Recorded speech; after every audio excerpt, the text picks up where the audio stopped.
All right, we are live. Finally, it took me a little while to figure how all this works. Let's see, we would do that. We will share our screen. Oh my gosh, gonna do this all over again. All right, infinity. All right, let's get rid of that. Get rid of that. Let's get rid of that. All right, so I've had been having some recent conversations with Christians about the authorship of the Gospels and other topics. This is James McGrath. He is a professor of religion at Butler University, I believe. And he posted on his professional page about this author is why do we need to rethink the dating of the New Testament text? It is not a book I plan on reading. It'll be interesting. You'll see what James's reaction was here.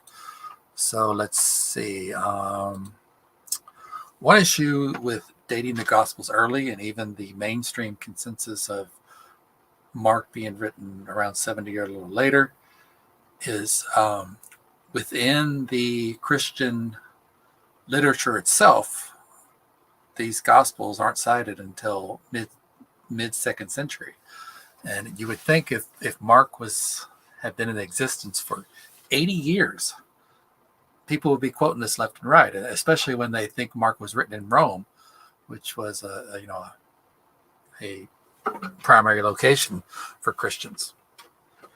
So my first response, these are just arguments and not based on evidence. See, the evidence is when in the Christian writings, these are cited.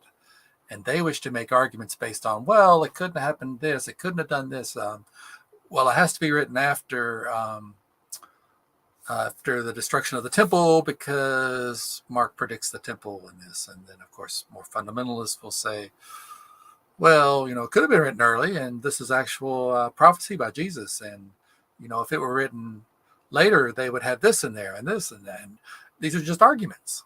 It's not based on any actual evidence. And so what I say is the earliest layer of the Christian documents preserved by orthodoxy do not have an awareness of the Gospels. If memory serves, Papias makes mention of Gospels, but one, Eusebius considered him unintelligent, and two, the Gospels to which he refers indicate that he wasn't mentioning the Gospels we have. I also think he doesn't consider them authoritative. The first clear citations of the Gospels are mid-second century. Quite odd if they were early.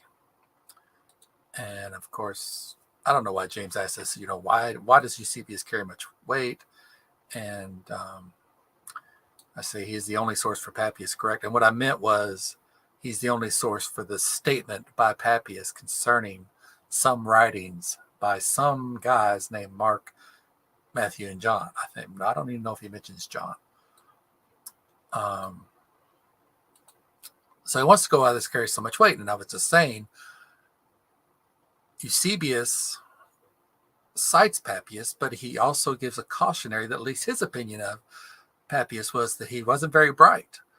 So, on what basis would James say that Papias was smart? How does he judge this? Eusebius is claimed by many Christians to be one of the most important figures, and I don't think anybody said he was unintelligent.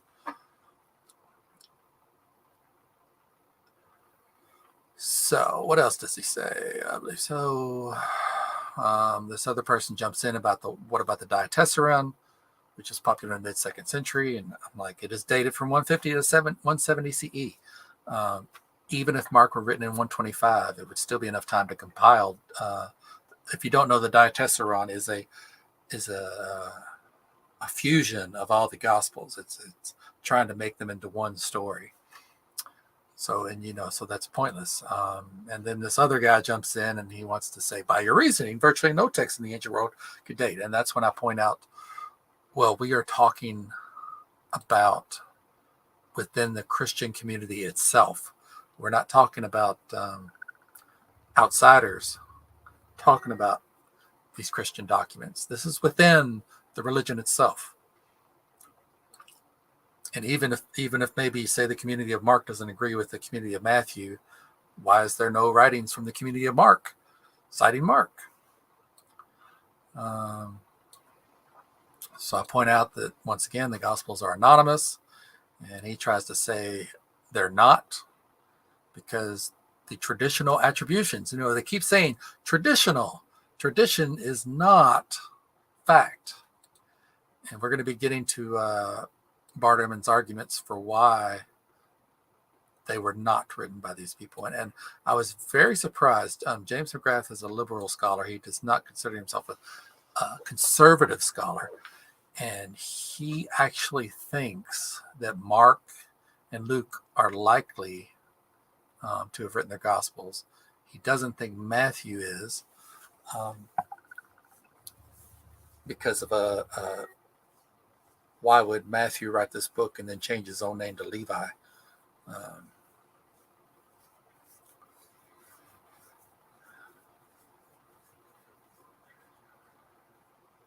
And he thinks, well, since there's no real alternatives, we might as well say they were written by Mark and Luke and possibly John. And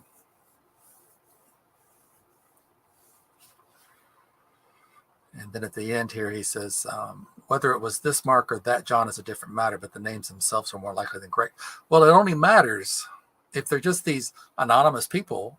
Then why does it matter? It has to be John Mark, companion to Paul, and according to Papias, secretary for Peter, Luke, companion of Paul, Matthew, disciple of Jesus, and John, disciple of Jesus. If it's just these other people with those names, why is he fighting so hard? Because they're just anonymous people that we don't know. So I point out, does he agree it's guesswork? He says it's not guesswork. Well, I mean, we can definitely have the latest they could have been written, but the earliest is guesswork. So he tries to say what this book does, and what it does well is to show precisely some of the points I've been making that do not carry the weight I think they do, and much really don't carry weight anyway. So I'll just go, give me your best argument. All right. Give me Bernier's best argument. And he's like, well, it seems like me, you'd read the book. This is what I perceive when people don't actually understand the arguments of a book that they are citing. And all you got to do is say that. I mean, I will say that sometimes. I will say, well, how about this book by Joe Blow? And they will say, well, give me the best argument. I'll say, honestly, I don't understand them. That's all you got to say. And that's fine. That's honesty. But instead, I'm not going to buy this book. I'm not interested in it. There is consensus by scholars that Mark is post-70.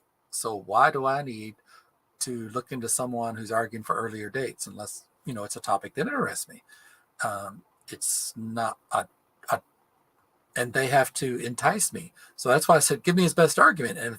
And if they gave me his best argument, then I might go, wow, I need to read this because that's a very good argument. Or I could tell them why I don't find his best argument convincing. And then I have some guys pointing out some stuff, but so here's this one guy jumping in. He's like, just get the book from your library and stop with the give me his best argument stuff. It makes you look closed-minded and turns people off. So I say, have you ever read Earl Darty's or Carrier's works? And he and James laugh about that.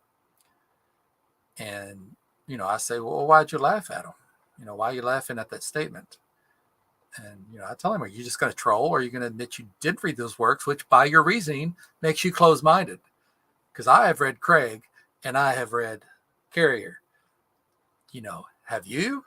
Don't accuse me of being closed-minded if you're going to sit there and laugh and say, and then, of course, well, here's a guy that jumps in actually kind of defending this. Well, he says, If one is truly academic, theological, or indeed filled with the Spirit, one is never as sure as Logan is that he doesn't make mistakes. If you want to go to this page and find this thread, you will find I never said that I never make mistakes. What I said was, I was talking about Papias in the context of being quoted by Eusebius concerning the Gospels. And they want to make a whole issue of this instead of actually challenging my arguments. So McGrath goes on about, oh, these are fringe independent scholars, blah, blah, blah. Yeah, so, I mean, it's the arguments that matter, and they want to just dismiss them because they're thing. I could dismiss James saying the authorship of the Gospels because that's not mainstream. It's not. I mean, he may have more fringe scholars than I have, but his argument for his position on the names attributed to the Gospels being actually those persons from Christian lore and maybe history, he's fringe too. I don't know if there's anything else. These guys irritated me. I blocked one of them. James threw a hissy fit saying, you shouldn't block people. And I don't know. He claims that when I blocked it, it messed up the whole thread. I don't know why, because other people should be able to see my comments and theirs. So let's go to, don't think I have anybody. All righty. So this is one of the big ones, which Gospel of Mark. There we are. So one of the big ones is when people try to defend the authorship of the attributions of the anonymous Gospels. Usually they will bring up Mark and Luke and say, why were these attributed to nobodies, really, compared to Matthew and John? And I think that thing. But so for one, Barterman points out that although John Mark may be obscure to us, there's no reason to think he was obscure at the time for the first 2 centuries. So he's probably known as one of the key figures. He's in Acts. He's traveling companion of Paul. He's mentioned by Paul and by 2 later forgers claiming to be Paul. And he is affirmed as the son, dear companion of Peter in 1 Peter 5:13. And then, of course, Papias says that he was Peter's personal secretary. Now, to note what, well, I really wish I wouldn't have deleted that. Papias says Mark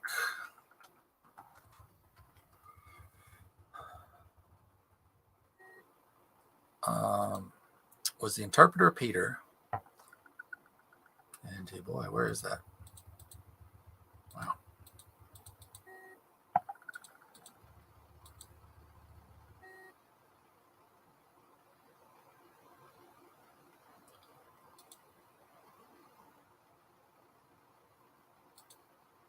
Wow, that doesn't. What does Papias say about Mark?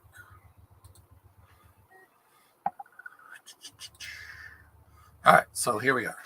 He's talking about some elder. I think it's John the elder, not John the disciple or apostle. So the elder used to say, as Peter's interpreter, Mark would write down things as he recalled from memory. As you know, memory is faulty, although he might have gotten the gist of things. And it also says not in an ordered form. The Gospel of Mark is certainly in an ordered form. There is a linear path from the appearance of Jesus all the way to the women discovering the tomb empty. Of the things other son had done by the Lord.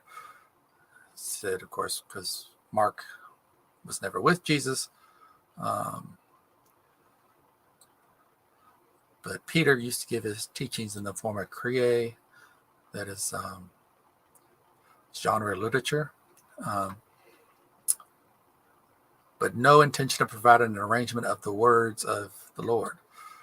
Consequently, Mark did nothing wrong when he wrote down some individual items just as related from memory, for he made his not as concerned to omit anything or he heard or falsify anything. This is not the Gospel of Mark.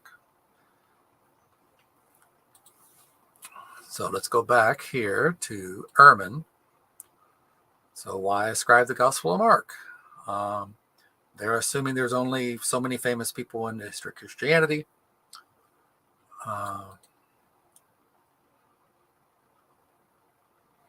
And that we also ascribe books to other figures that seem obscure to us today: Philip, Thomas, Nicodemus, Jude, John the Idler, and so on. So, why is it such a surprise that somebody would ascribe this to Mark? So here's Ehrman's theory.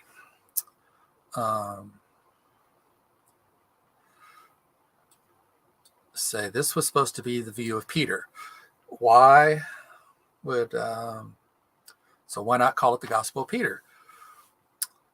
Well, for one thing, there was another Gospel of Peter.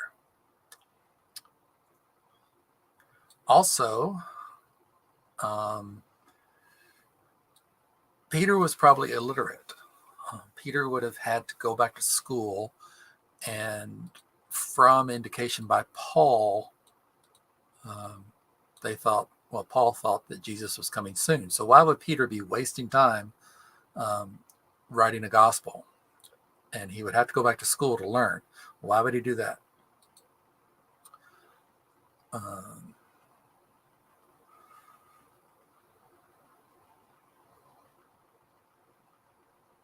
And it acts that Peter is represented as being unlettered. So he's a peasant fisherman from rural Galilee. He wouldn't be able to write, let alone compose a long narrative in a foreign language, which would be Greek. He would have to learn Greek. And Mark is not a translation.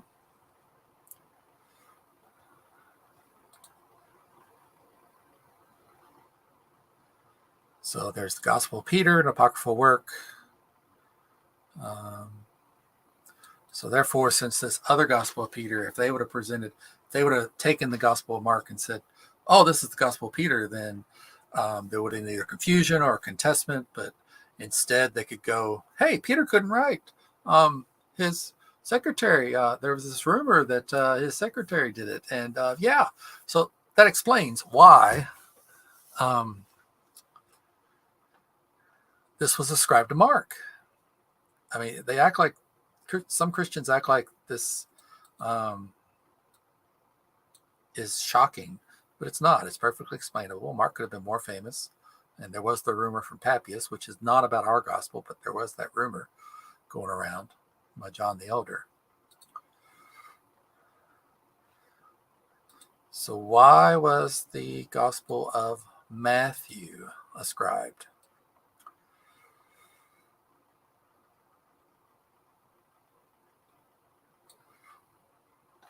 So again, he was a low-level tax collector in rural Palestine. He would probably have been illiterate as everyone else. And of course, why would he know much Greek? 97% of Palestine was probably illiterate. They were for upper crust aristocrats. Learning to write took years and years of training. Affordable not to rural folk.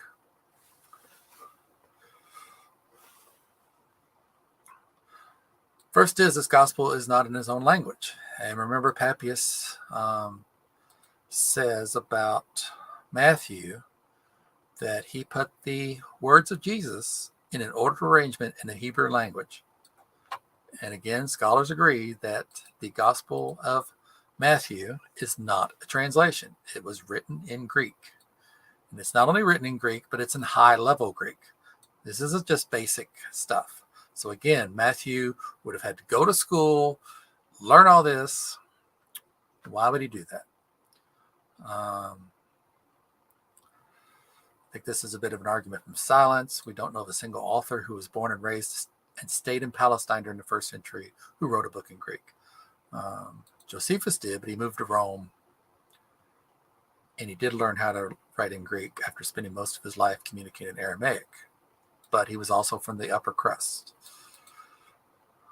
Another reason, he used the Gospel of Mark.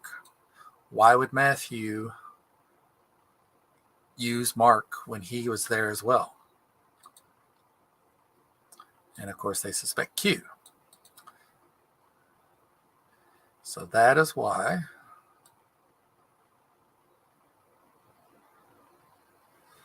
they just wanted to attribute it to one of Jesus' followers, and I guess Matthew wasn't taken yet. And again, there was the rumor about Papias. Gospel of Luke. Why would they ascribe the Gospel of Luke to a companion of Paul?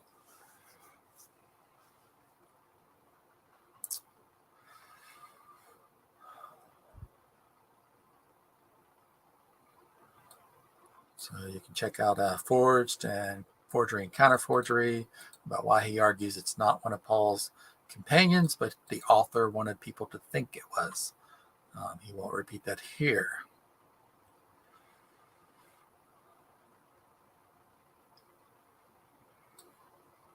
Okay, where does he go to the reasons? The reason for choosing Luke as the one who wrote Acts is this.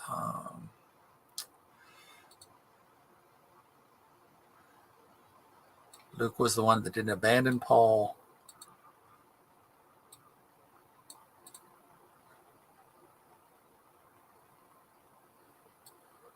So does he actually give arguments? I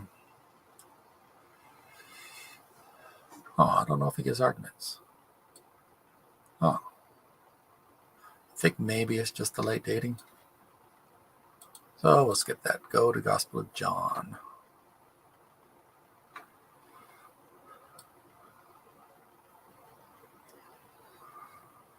So supposedly the Gospel of John was written by the beloved disciple. There's been numerous theories. Some have argued that it's Lazarus, who is considered the beloved disciple. Some have thought it was Mary Magdalene. Could not be named besides she's a woman. Of course, the age-old theory is that it was John, son of Zebedee, disciple of Jesus.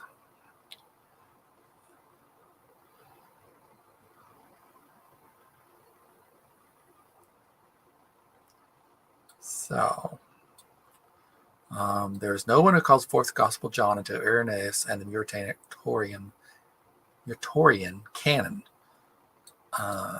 So it's interesting in later legends, two particular proto-Orthodox church fathers of the early to mid-2nd century, Polycarp the bishop of Smyrna and Papias, whom I've already discussed at length, are both said to have been companions of John, son of Zebedee. Polycarp is said to have been his disciple, one who sat at his feet, and Papias was eventually credited as being John's secretary.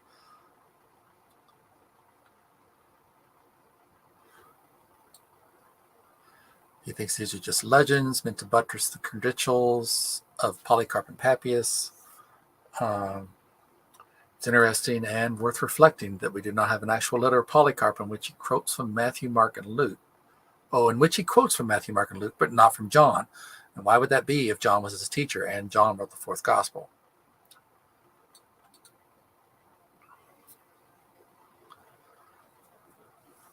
So again, they would just attribute it to John because there wasn't a gospel attributed to him. And even as early as Papias, according to Eusebius, he doesn't cite Papias saying anything about John, even though he was his follower writing the gospel. And we can go over here. This blog, Luther was not born again.com. Majority of scholars agree Gospels were not written by eyewitnesses.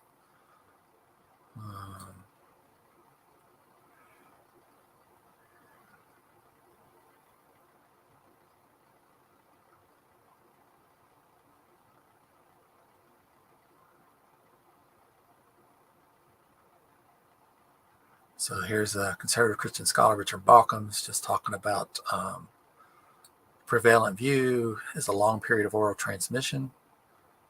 My own personal opinion is that Mark created the story and everybody went from there. Mark Pearson, adjunct professor of theology and philosophy. Current consensus of the Academy of New Testament Scholars suggests that only those who shut their eyes and ears to the facts can maintain traditional beliefs about Jesus.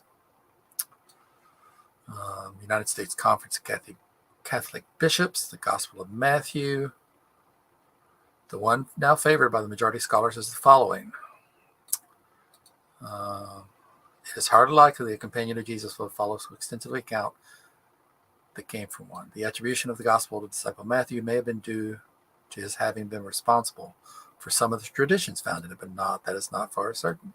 And these are Christians. Gospel of Mark. The book is anonymous.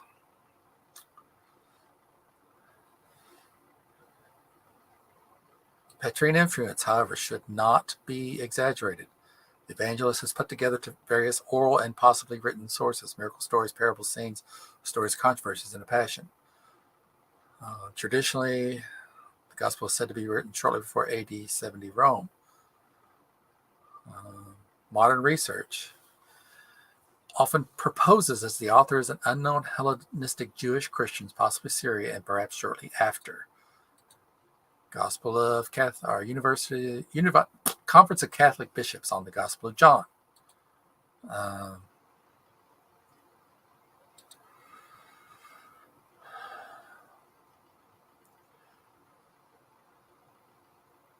There are some inconsistencies, such as Jesus' two endings discourse. Some scholars have proposed various rearrangements that produce a smoother order. However, some have come to the conclusion that the inconsistencies were probably produced by subsequent editing, in which homogeneous materials were added to a shorter original. So again, they're adding to it. This is not unknown in probably any writings back then, but certainly not in Christian writings. There are one or two letters of Paul that they think were composed from various letters. Again, the highly developed theology. So if this was written by a fisherman, I think John was, in his literary style, he would have to go to school for who knows how long. How could he afford it? Why would he have done it in the first place if Jesus was coming soon?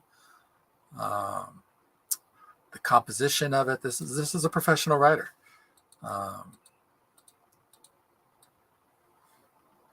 So why would some numbskull named John write these? See if I have any response from anybody. Okay. Oh yeah, quick announcement.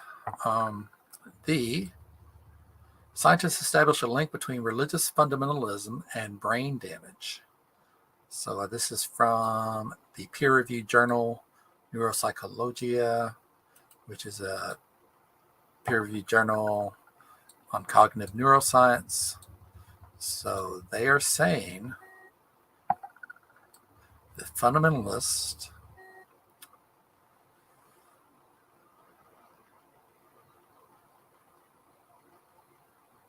they scanned the brain of veterans with brain trauma and 30 healthy vets. Based on researchers, they predicted that the prefrontal cortex would play a role in religious fundamentalism, since this region is known to be associated with something called cognitive flexibility. The term refers to the brain's ability to easily switch from thinking about one concept to another and to think about multiple things. Allows organisms to update beliefs in light of new evidence.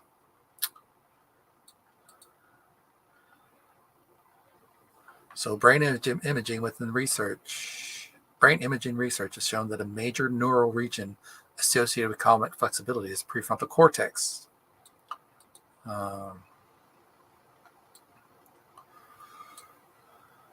So according to Dr. Grafman and his team, since religious fundamentalism involves a strict adherence to a rigid set of beliefs, cognitive flexibility and open-mindedness present a challenge for fundamentalists. I'm going to show that in a second. As such, they predicted that participants with lesions to either those funky words would score low on measures of cognitive flexibility and trait openness. The results showed that, as expected, damage to these were associated with religious fundamentalism. Further tests revealed that this increase in religious fundamentalism was caused by a reduction in cognitive flexibility and openness resulting from the prefrontal cortex impairment. So these findings are important because they suggest that impaired function of the prefrontal cortex, whether from brain trauma, psychological disorder, or drug alcohol addiction, or simply a particular genetic profile, make an individual susceptible to religious fundamentalism. But they emphasize, however, that cognitive flexibility and openness aren't the only things that make brains vulnerable to fundamentalism.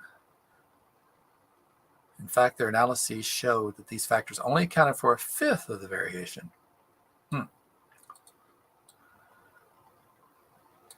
So I do know that there's a difference in brain structure between liberals and conservatives. Conservatives generally have, there's a fear area, and conservatives generally have a larger part of their brain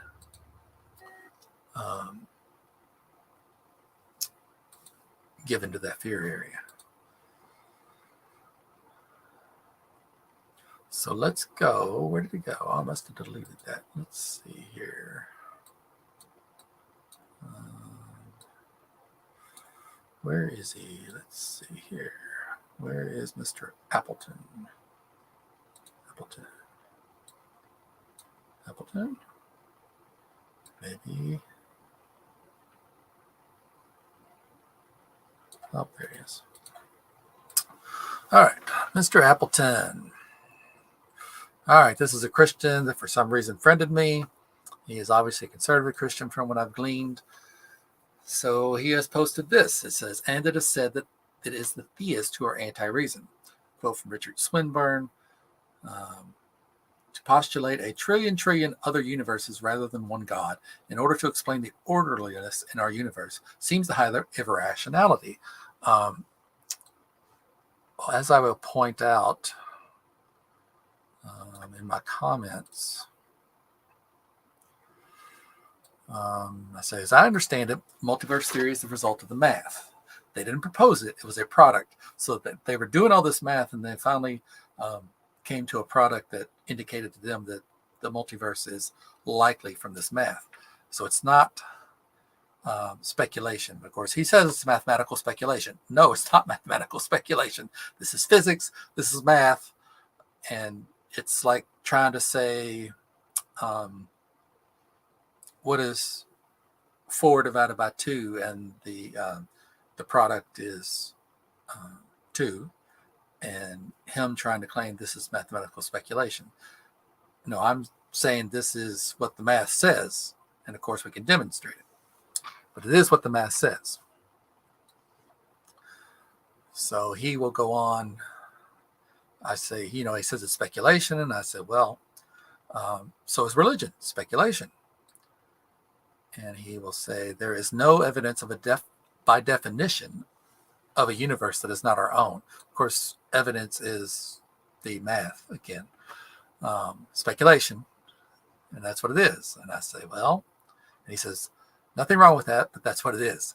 And I say, there is zero evidence there is a God. Something wrong with that. Nothing wrong with that. Oh, I miswrote. I have to edit this. Although the damage has been done. A lot of times I'm at work on my phone, and I do need glasses, so sometimes I can't tell what I'm writing. So there is zero evidence there is a God. Nothing wrong with that, but it's what it is. Always try to turn these words against them. Although they don't always notice. Notice that article I just cited. We're going to watch John do this. That is not the question we're addressing. We're addressing the evidence for the multiverse. No, you posted a meme, and I am pointing out how it is fallacious. So notice this, how he will try to claim I'm changing the topic, and watch what he does later. So he says, that is not the question you're addressing. I say, no, you posted a meme that accuses positing something that is the product of that math, which is like blaming me for thinking 1 + 1 = 2, is more irrational than believing in God. That's your OP. Please understand what you post, or don't post it. He says, the posted comparison as to how outlandish it is to believe a myriad universes as to one that created a God. Again, he just said it wasn't that. In that sense, you are correct, but there's no evidence of the multiverse, only speculation. And I say, and no evidence of God. Sounds like a tu quoque fallacy. So then he goes on about being fine-tuned. I say, why does God need a fine-tuned universe? Naturalism needs that, not God. And you probably heard this before if you've ever debated Christians. A fine-tuned universe is evidence of an intelligent designer. However one wants to define that. So here's what I often present to theists. And I've never had a single one answer it. Again, a fundamentalist cannot switch his gears and think about things outside the box. So here's what I propose. How about this? Let's say we had no atmosphere. We were just floating on this planet that somehow, well, we know that this is the planet's floating somewhere, not we're floating above it, that somehow had vegetation and animals. However, we were made of clay, literally clay. You can cut off an arm, make a pot out of it, fire it, and it would be no different than using clay from the earth. In fact, we could take clay from the earth, fashion you a new arm, and once attached, it will work exactly like the arm you cut off. Excuse me. We can speak, but there is no explanation of how. No lungs, no vocal cords. We just speak. There is nor will there ever be an explanation of how we work. We just do. There is no fine-tuning to the universe that explains our existence. In that scenario, what would you say in regards to God? So he wants to say this is me saying it's brute fact. I'm not saying it's brute fact. I'm just saying we just work. He doesn't understand the idea I'm getting to at all. So I just say, you didn't answer. And he says, talks about anthropic principle, fine-tuning is descriptive. Why is the Earth hospitable to life and no other planet is? Well, for one thing, we don't know that. It's a freaking big universe. And why would anyone know about any? Well, because they're too far freaking away. So again, you didn't answer. You always got to keep pressing them. You can't let them get away with this. And he says, I believe I did. You just didn't like the answer. That's what a lot of them say as well. They're like, I did answer. Okay, if I ask you, what is your favorite color? And they go on about dogs. And then I see you didn't answer. And they go, oh, yeah, I did. You just didn't like the answer. So what you got to tell them is a response is not an answer. An answer directly is a statement that directly relates to the question posed. So he goes, you are proposing a hypothetical that does not correspond to what is. I don't really have a response to that hypothetical. I prefer to focus on what is the case. Note again, fundamentalists cannot switch their gears to think about these things. They cannot. They cannot entertain any idea that contradicts them. Of course, the answer is from any honest theist that they would sit there and if there was no fine-tuning, but we just somehow worked, well, God did it. And that destroys the fine-tuning argument. Once they answer that, which a lot of them won't, that destroys them because if there was just no explanation, we were just clay, just somehow we worked, clay and the earth didn't do that, we don't know, cut things off, there was no explanation to why. That destroys fine-tuning, the position that fine-tuning demonstrates God. Because if there was no fine-tuning and we just worked, they would still say God did it. That is my counter to these guys. And I've never had an honest theist answer it. So he prefers to focus on what is actually the case. Tell him you should not speculate about God. He says God revealed himself to us in history. There is no speculation involved. Anyone can read history of the scriptures. And I pointed out to him, I have been studying this for over 30 years. As much history as there is in the Quran, there's as much history there as in the Quran. But at least we know who wrote the Quran. And I don't know why he jumped to this. He says, do you consider yourself a Jesus mythicist? There was nothing above that said this. Of course, I know his goal, but I still don't know why it came up in conversation. And I said, yes, but that is irrelevant to this conversation. He wants to know how I came to it. I told him So then he goes on to the typical thing. I'm sure you're aware that the position is a fringe one, blah, blah, blah.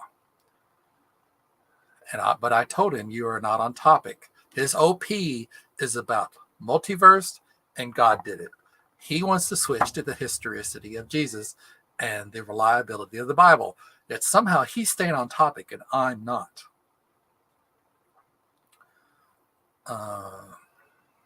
So he sent this little meme, which I've seen this crap before. It compares all these things. I'm like, oh my gosh, look how many stuff we have about the New Testament. Well, a billion copies of documents that are false is still false documents. Because they're just claims written by people. All right, so then he wants to give me this stuff, and I guess we're down to 3 facts now. It used to be the 4 facts argument. Jesus existed. Jesus died on the cross. The disciples firmly believed that he rose from the dead. And my post to him, demonstrate the disciples existed. Because nowhere in Paul, nowhere in the earliest layer of Christian documents that we know of, does Paul call any of those people disciples. None of them. I don't think you find disciples in that context about the people that follow Jesus, that supposedly follow Jesus around. They are all called apostles, just like him. When he has defended himself, he says, "Am I not an apostle?" He doesn't say, "Oh, well, yeah, these guys walk with Jesus around, but so they know about his life, but so I can understand why you don't take my word for things, but hey." And maybe Jesus did give Peter the keys of the heaven and says, whatever he binds on earth shall be bound in heaven. But as I hope you can see, is this demonstrates that article that fundamentalists, which this guy is certainly one, just cannot comprehend things sometimes if it's going to challenge their faith. So 7 questions for atheists. All right, let's see what we have here. Someone wants to understand christianpost.com. Michael Brown, op-ed contributor. All right, Michael. Probably won't ever see this, but here you go. Would you say that you are or were an atheist based primarily on intellectual study or based on experience, or did you never believe in God at all? Well, I was raised Christian. I fervently believed in a God. So it was both partly emotional and partly studies. When I took philosophy of religion and really started studying other religions and talking with people and watching documentaries about people, and I came to think these people, they aren't bad people. And I remember getting down on my knees and praying to God, saying, I am having doubts. Let me know if I'm justified. And I felt this feeling and I felt justified. At the time, I thought it was God reassuring me that, yes, there is truth in other religions. And that set me on the path about studying. And part of my studies, I was trying to counteract exclusivism in religion. So part of that led me to an atheist website called the Secular Web, or infidels.org, the Secular Web. And that started giving me arguments against Christians, and it started just broadening my things. And I was reading a lot, and I eventually just said, wow, I don't believe this anymore. I was agnostic for maybe a month, or called myself agnostic, and then I was just an atheist. So yes, I did believe, and I'm not going to answer these other questions. Would you say that even as an atheist, you still have a sense of purpose and destiny in your life? a feeling that you were put here for a reason and you have a mission to accomplish. No.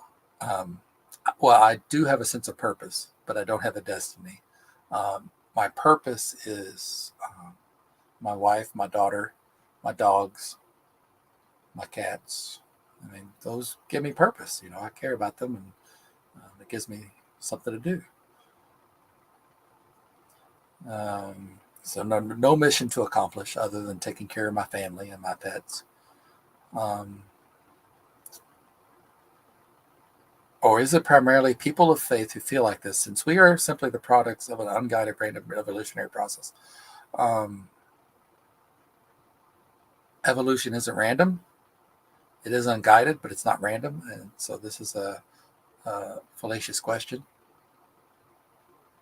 But yes, I can't speak for other non-believers, but I do think that the majority of religions, if not all of them, claim a sense of purpose and destiny. Would you say that you are 100% sure that there is no such being as a God? Well, being an atheist, I think the term God is pretty meaningless.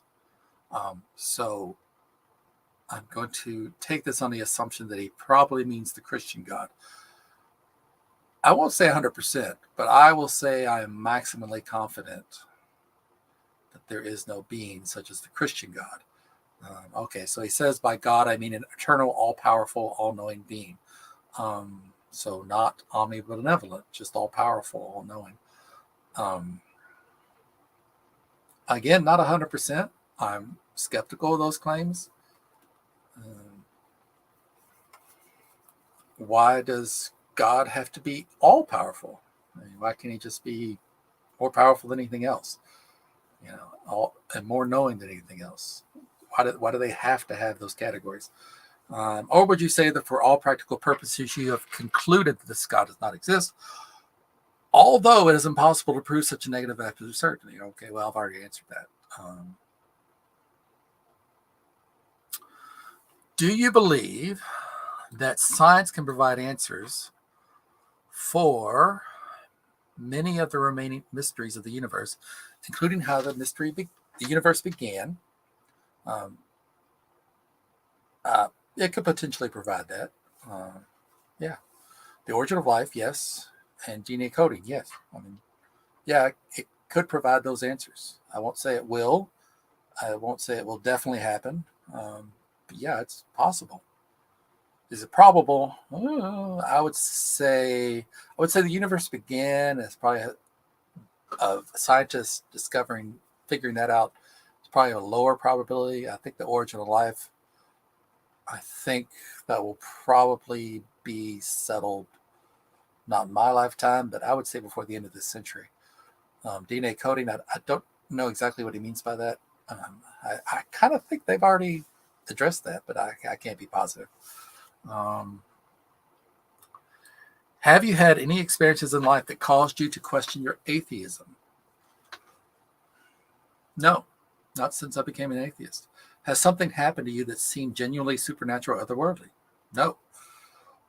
Or have you been confronted with some information that shook your atheistic foundation, such as a scientific argument for intelligent design? No. So didn't have to deal with those. Are you completely materialistic in your mindset? Meaning human beings are entirely physical, human consciousness is an illusion, and there is no spiritual realm of any kind. Or are you superstitious, reading horoscopes, New Age? No. None of that other stuff either. Am I completely materialistic in my mindset, meaning human beings are entirely physical, human consciousness? I don't know why they want to see. He asked these leading questions. Human consciousness is an illusion. No, why would it be an illusion? It's just part of our brain function. And I would say I'm maximally confident there is no spiritual realm at all. If you were convinced that God truly existed, meaning the God of the Bible, okay, at least get more specific, who is perfect in every way, how do I judge what is perfect? What standard do I have to judge perfect? If perfect is whatever God is, then I can't judge God as being perfect. I can only judge other things. I mean, how the God of the Bible, from my perception, is not perfect. He makes mistakes. He doesn't know things. Um, he tells all sorts of ridiculous things. Jesus, if he is God, did not talk about germs and washing hands. That would have saved lots and lots of lives, and it might have even helped during the Black Plague. So I don't think he's perfect. So I don't know why he says that. Full of justice and mercy. Again, those are conflicting. Because if he's full of justice, then he can't be full of mercy, because mercy is the opposite of justice. Justice says you've broke the law and this is what you need to do. This is your punishment. Mercy says you've broke the law, but I'm not going to do anything against you. Our Creator, our Redeemer, would that be good news or bad news? That would be bad news. For one thing, Jesus himself, the Bible would be authoritative in this situation, says that few will go to heaven. So that means the bulk of people are going to hell because this God says so. Noah would not follow him and honor him because I don't think he's worth following or honoring. That would be the difference between me and other Christians or Christians. So that is my response to the 7 honest questions, although some of them are leading for atheists. Do I have anything else? Nope. Okay. So we covered why the Gospel of John. We covered nobody there. I think I will save this for next time. This is a guy named Dave Allen, who I'm not sure. If he is a Christian, I don't think he's fundamentalist, but I do kind of think he's an atheist. But he argues against mythicism, and he sent me this thing. So that is it. Thank you so much for joining me. I guess I don't have anybody. I don't even know if I have anybody watching, but that's fine. This is just something I'm playing around with for a while.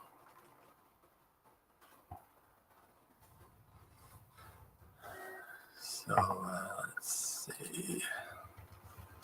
Young block. Yeah.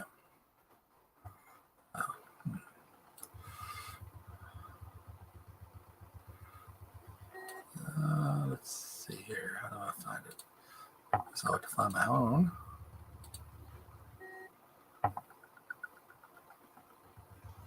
Oh, look, it's me.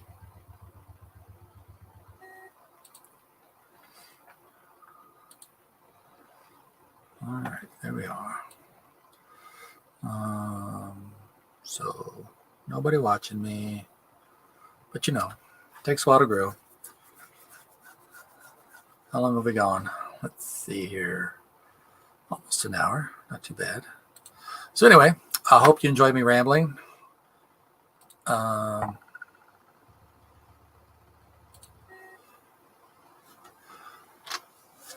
I'll try to make these more organized. Things have been kind of hectic for a while. I can't believe it's been a month since I last recorded. It's remarkable.